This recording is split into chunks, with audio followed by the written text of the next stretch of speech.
श्रीगणेशाय नमः। अथ विंशोऽध्यायः। व्यास उवाच। सनत्कुमार सर्वज्ञ कथा ते श्रावन् आदृता। महाप्रभो शङ्करस्य यत्र लीला च पावनी। इदानीं ब्रूहि सुप्रीतया कृपां कृत्वा ममोपरि। राहुर्मुक्तः कुत्र गतः पुरुषेण महामुने। सूत उवाच। इति या कर्णवचस्तस्य व्यासस्य आमितमेधस। प्रत्य उवाच प्रसन्नात्मा ब्रह्मपुत्रो महामुनि। सनत्कुमार उवाच। राहुर्विमुक्तो यस्तेन सोऽपि तदर्थस्थले।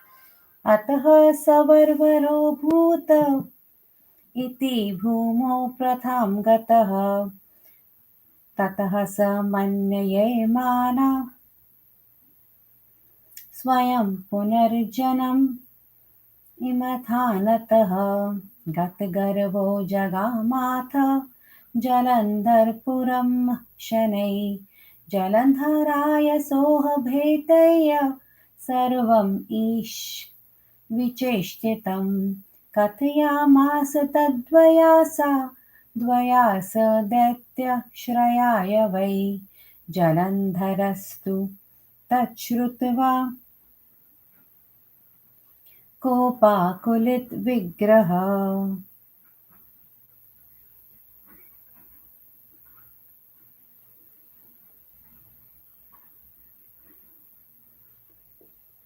बभूव बलवान् सिन्धुपुत्रो दैत्य इन्द्रसत्तमः।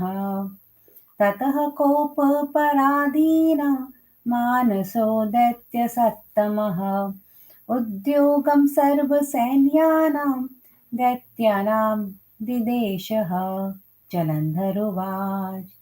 निर्गच्छन्तखिला दैत्या कालेन मे मुखः खलु।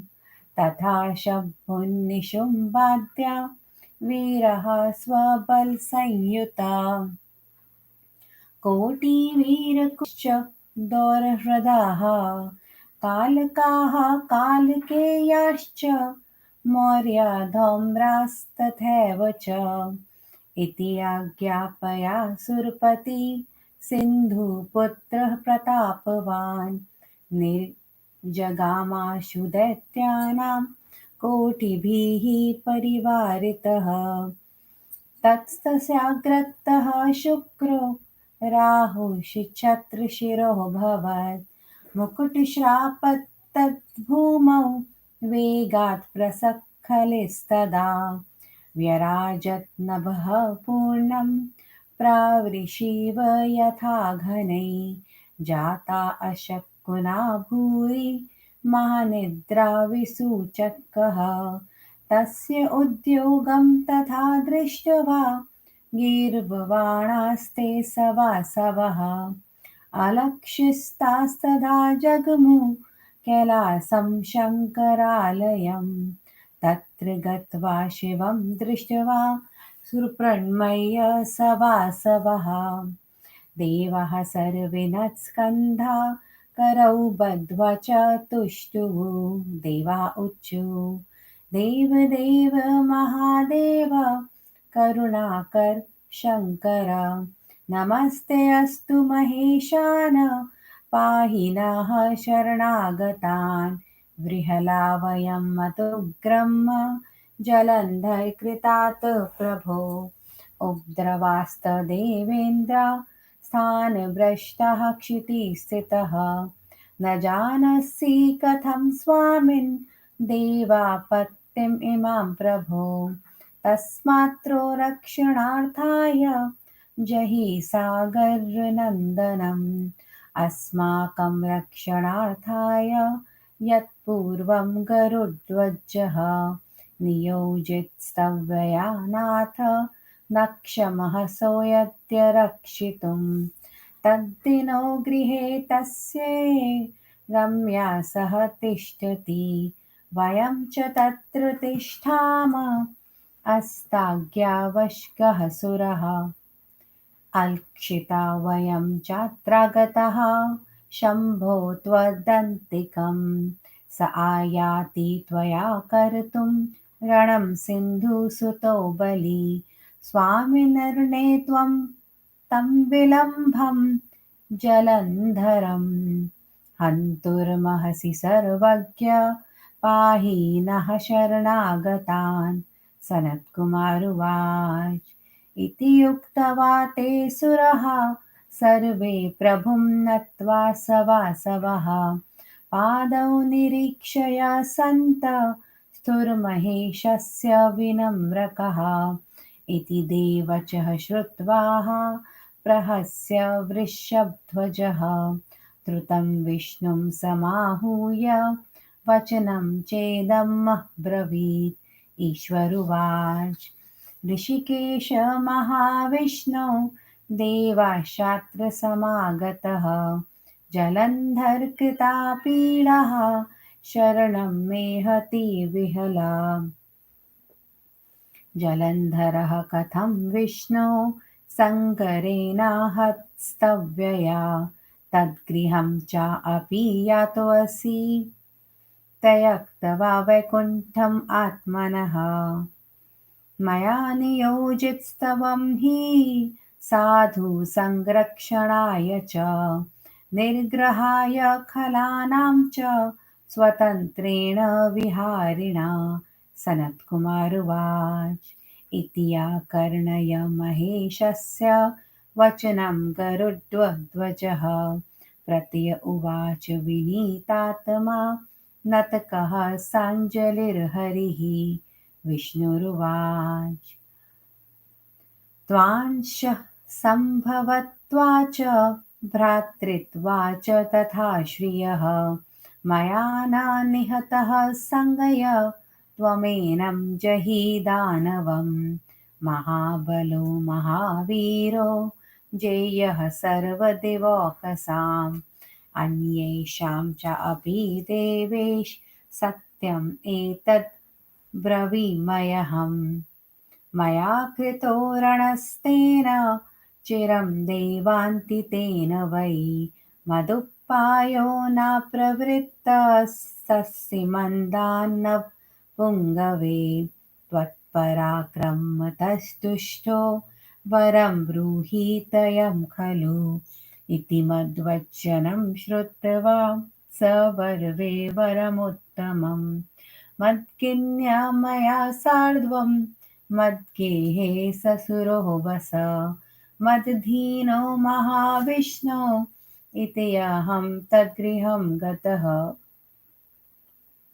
सनत्कुमारुवाच इति विष्णोर्वचः श्रुत्वा शङ्करः स महेश्वरः विहस्य उवाच सुप्रीतः सद्यो भक्तवत्सलः महेश्वरुवाच हे विष्णो सुरवर्यः त्वं शृणु मदाख्यमादरात् जलन्धरं महादैत्यं हनिष्यामि न संशयः स्वस्थानं गच्छ निर्भीतो देवा गच्छन्तमपि ध्रुवं निर्भयावीतसन्देहा हतं मत्वा सुराधिपं सनत्कुमारुवाच इति श्रुत्वा महेशस्य वचनं स रमापति स निर्जरो जगामाशु स्वस्थानं गतसंशयः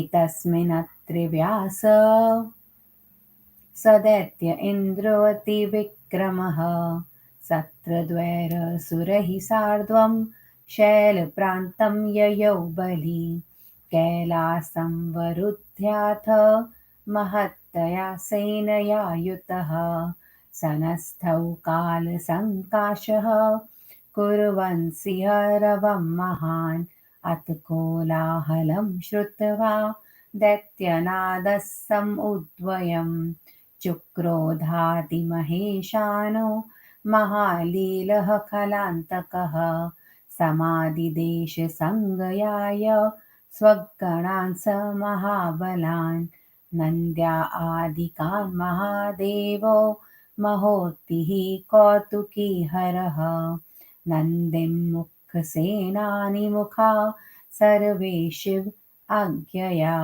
गणाश्च समन्तरान्त युध्ययातित्वरान्वितः अवतेरुर्गणा सर्वे कैलासात् क्रोधदुर्मदः वल्गन्तुरन्नशब्दांश महावीरा रणाय हि ततः सम्भवदृद्धं कैलासोपतयकासु द्वै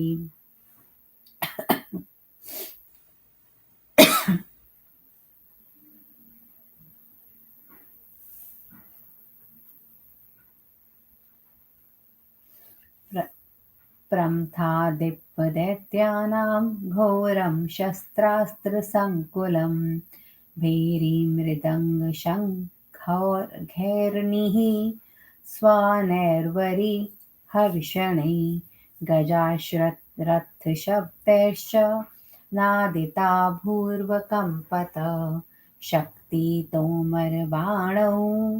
घैर्मुसलैः प्राश्पत्तिशैः व्यराजतः नभः पूर्णं मुक्ताभिरिव संवृतं निहतैरिव नागार्षैः पत्तिभिर्भुव्यराजत वज्राहतैः पर्वतेन्द्रैः पूर्वमासीत् सुसंस्कृता प्रमथाहत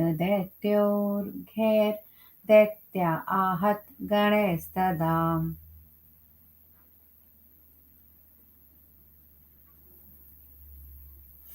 वसाशृङ्गं मांसपङ्गाडया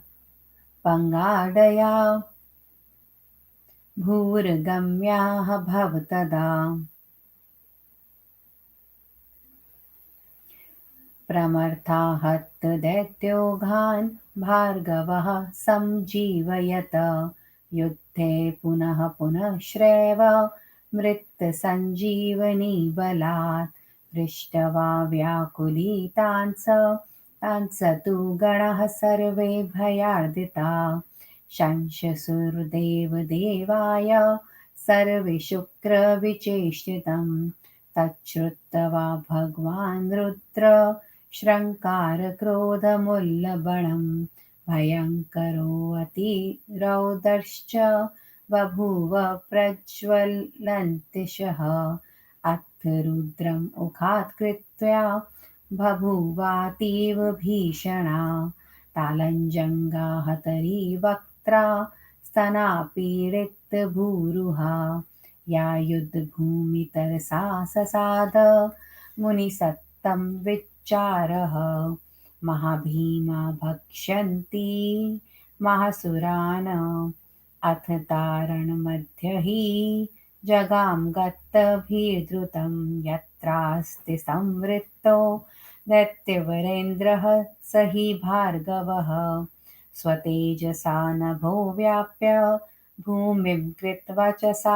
मुने भार्गवं स्वभगे धृत्वा जगामान्तर्हितः नभः विधृतं भार्गवं दृष्ट्वा दैत्यसैन्यगणास्तदा प्रम्लानवदना युद्धा त्रिग्रजगं जगमुर्युद्धदुर्मदः अथो भजयत् दैत्यानां सेना गणभयार्दिता वायुवेगहता यद्वत् प्रकीर्णा तृणसंयति प्रगां गणभया दैत्यसेना दृष्टदातिर्मर्षितः निशुम्भशम्भुसेनान्यौ कालनेमिश्च चुक्रुधु त्रयस्ते वारयामासुरगणसेनां महाबलः मुञ्चतः शरणवर्षाणि प्रावृषणीव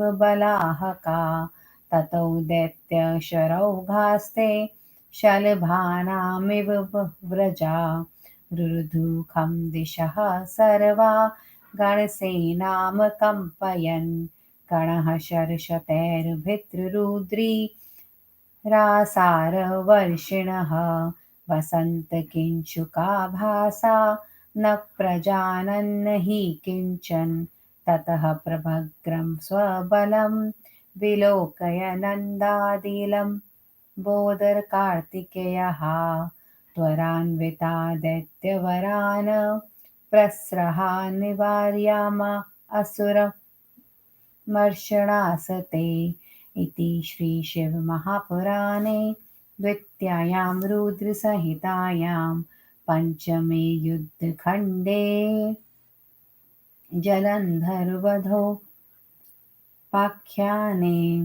सामान्यगणासुरयुद्धवर्णनं नाम विंशोऽध्यायः।